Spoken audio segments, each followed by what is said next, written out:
It's true, I found the secret to confidence. In fact, I've come to know its love quite intimately. It is no descriptor or facade, nor is it a final destination. Rather, it is a warm home to return to at the end of each day, where your ancestors gather around you, gently brushing and braiding your hair, where they wrap you tightly in their arms, singing from the depths of their hearts. And together you sway to songs that remind you of your wholeness, where they caress your forehead with kisses and twirl you in circles, celebrating your existence and dance, where they all stand behind you as you gaze into the mirror and hold you up steady so that you may see the thousands of their smiles reflecting back at you. And as you peer into the depths of their eyes, it suddenly washes over you. A deep knowing, a loving wisdom, a profound admiration that has always resided within.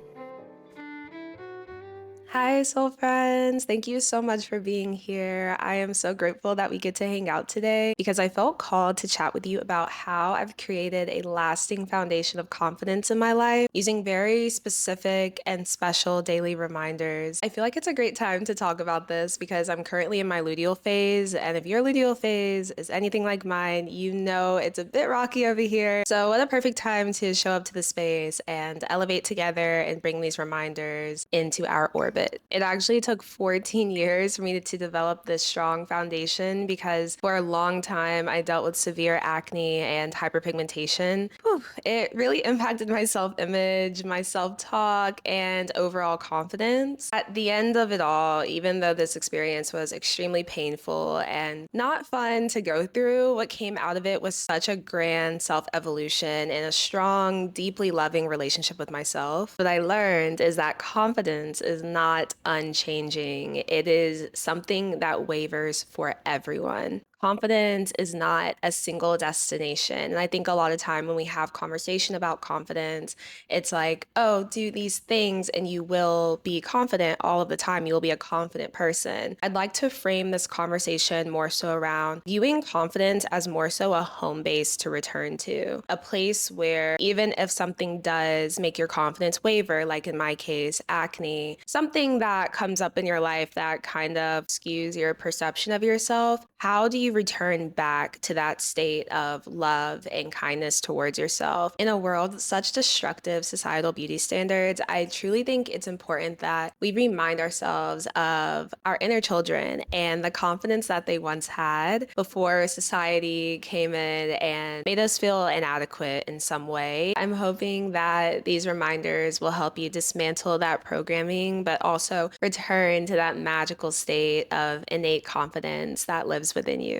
I really want to start by acknowledging that sometimes finding that inner voice of love and kindness can be challenging and really difficult to project it towards yourself when you're not feeling your best. So what I like to do is when I become really hypercritical or I notice that I'm picking at myself, I like to bring my ancestors in the room and just imagine them sitting there with me as if your bestie was with you as you were getting ready in the bathroom. I just imagine what they would say to me as they watched me obsess over my pimples and whatnot, and the words of love and wisdom that they would share with me, but also the disappointment that would be palpable in the room after they had walked such long paths for me to be here. And in their eyes, they see this perfect, beautiful descendant who is blind to her own beauty. When I think about that, it just sounds like a tragedy, and it really makes me reflect on what it took for me to be here. And when I reflect on the images of my ancestors, I am truly in awe. I just imagine the most beautiful human beings. It brings so much power back into how I see myself because now I don't just see me, but I see thousands of others that came before me who I am a living embodiment of. So if you have a physical characteristic that you're having a hard time finding beauty in, a way to bring love and pride and admiration to that part of yourself is to imagine your ancestors who embodied that same characteristic and how it tells 1,000 stories. At least for me, this brings so much restoration to my confidence about that part of myself. But it also helps open up the door for you to use the love of your ancestors as an external voice to bridge to your internal voice. If you're unable to find that love for yourself within, can you find it externally? Can you anchor in your ancestors and the love that you can imagine that they have for you? I really don't think that we have to exist in this hyper individualistic way where we're afraid to lean into the people around us. Even in our community, it's like, how can we be those external voices for each other? How can we remind each other of the love that lives within us? If you can anchor in an external voice, over time, it can strengthen your internal voice and you become self-sufficient in that love. And not that you don't need the love from your community, but now you can stand on your own. It's kind of like a baby who is still crawling and learning to walk. You need your caretaker to help you when you fall down and help you stand steady when you finally get up and help you put one foot in front of the other. I think that we can do that more for each other as people, even when it comes to something like self-love, like confidence. How can we help each other elevate? How can we help each other find that love within? The next reminder that snatches me from the depths of my mind and from my inner critic is realizing and recognizing that this vessel in which I exist in is fleeting. My youth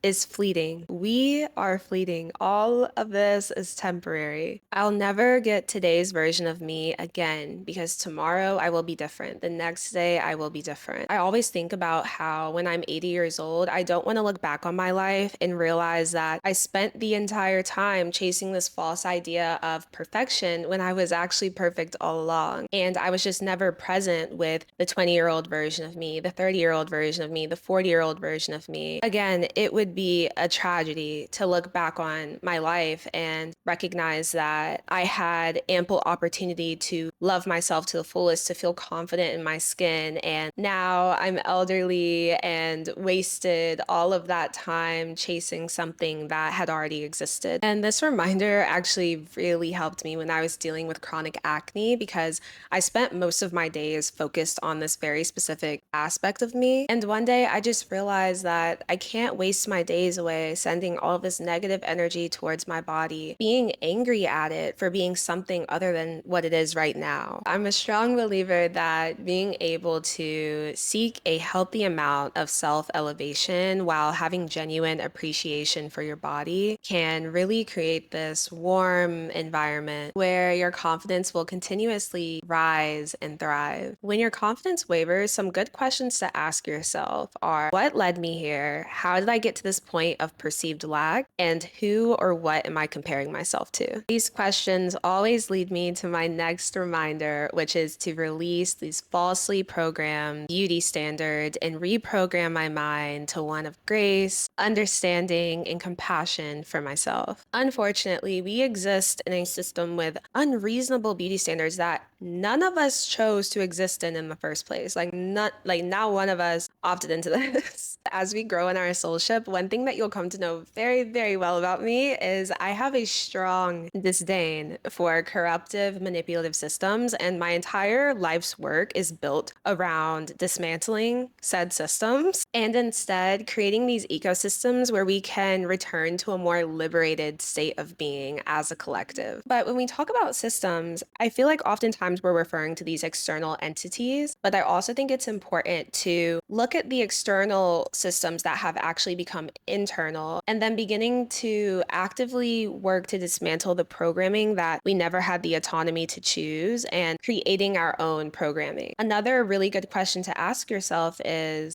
what I'm feeling an illusion painted by society, or is the reflection of my own expectations of myself? More often than not, it's coming from a societal beauty standard because that is how deeply programmed they are within us. And it it makes me sick. It makes me want to throw up. Like, what is a good or desirable feature will always continue to change. And they'll continue trying to suck us into this illusion that there is some standard that we're not meeting that needs to be met, when in reality, you are perfect just as you are. Every single inch of you, every hair on your head, every wrinkle, every beauty mark, I want you to know that it is perfect. Like, you are such a magical, radiant being, and it's a shame that society has dimmed that. So when your confidence gets rocky, try checking in and taking a look at the systems that are living within. And if they are not rooted in love and compassion, I highly, highly encourage you to throw them in the trash. Just get rid of them, because true confidence will arise within you when you create your own beauty standards and abide by those, instead of asking yourself to achieve some idea of perfection that someone else created. I think if there are any standards that we're going to abide by, they should be our choice, by our design. So ask yourself, what makes you feel the most whole? What makes you feel the most taken care of? What makes you feel the most beautiful? And I'm willing to bet you'll have a completely different answer than what we have been told by society. One of the ways in which I've created new beauty standards for myself is actually recognizing and honoring the diversity of human beings. And I remember when this actually clicked for me, like it fully just became a part of my programming. I was spending time outdoors and I was just noticing how none of our kin is the same. Each flower is a different color. Every tree bends differently. Every rock has different grooves or patterns. We could really go on,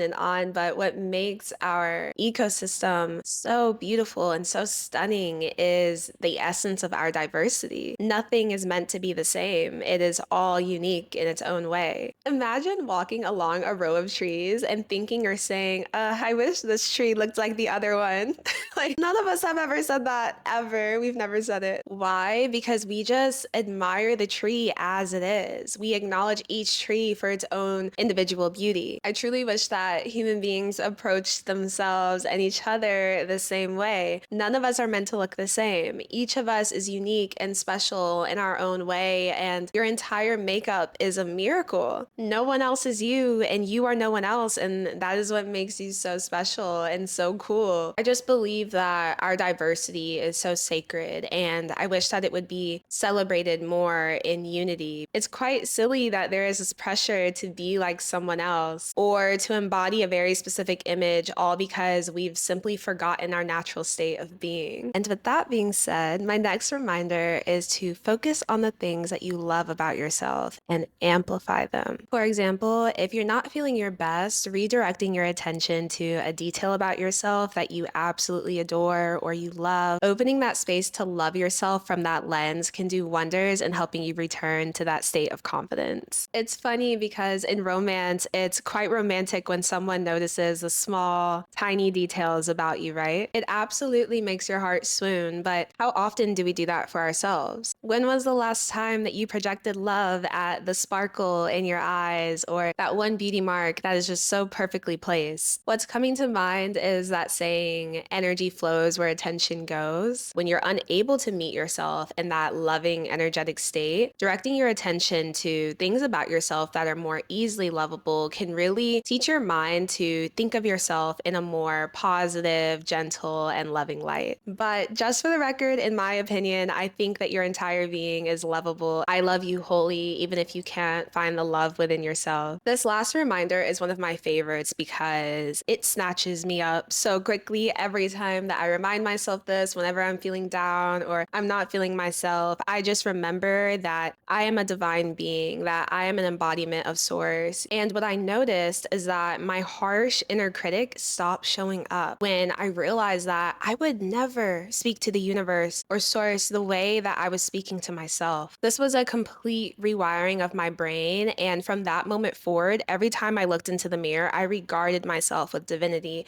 I regarded myself as a goddess, and that truly brought such a powerful aura over the foundation of my confidence. It makes it that much harder for worldly ideas to penetrate you. Like, goddesses do not concern themselves with things so silly, so minuscule. Like, we're on another level of loving ourselves. A way that I like to practice cultivating this energy is creating a safe space for my self care rituals where I can really just honor my being and project so many loving affirmations towards myself. And this just allows me to move in relationship with myself in a more loving, kind, and gentle way. I just noticed that the more that I bring source into conversation, into the room, the more easy I find it to find the voice of love, to find the voice of truth, to find the voice of kindness. And that has just really helped me whenever I don't feel my best in thinking, how can I guard my divinity? How can I honor my connection to this beautiful energy? And how can I embody it and project it towards myself, which is therefore projecting it towards the world. So it all just comes full circle and it really just turns things around and puts me in a much more loving space. I want you to know that you are ethereal. You are more than enough. I hope that you can look into the mirror and see the beautiful being that you are, that you can see the thousands of your ancestors smiling back at you, that you see the beautiful diversity that you contribute to the world and how much you are truly an embodiment of source and not feel like you have to succumb to destructive beauty standards, that you are your own beauty standard. Remember that no one is confident 100% of the time, but the secret is confidence is a place to return. It is not a single destination. And you, my love, will build this foundation of confidence, will be able to return there time and time again. If there are any reminders or tools that you use already in your life that help you return back to that strong foundation of confidence, please comment them so that we can gather some gems from you and add some new tools to our own bag. If you enjoyed this and want to dive deeper into these themes as well as practical tips for nurturing your mind, body, and spirit, I invite you to sign up for my love letters I'm going to be sending out. It's really going to be this heartfelt space just for us to connect more intimately and a way for me to love you in another way. There will be a link in the description if you'd like to subscribe to those. I hope that these reminders help you on your path back to a magical, strong foundation of confidence. It just needs a little dusting, a little fine tuning. I love you so, so dearly, and I honor you just as you are. And I can't wait to chat next time. Bye.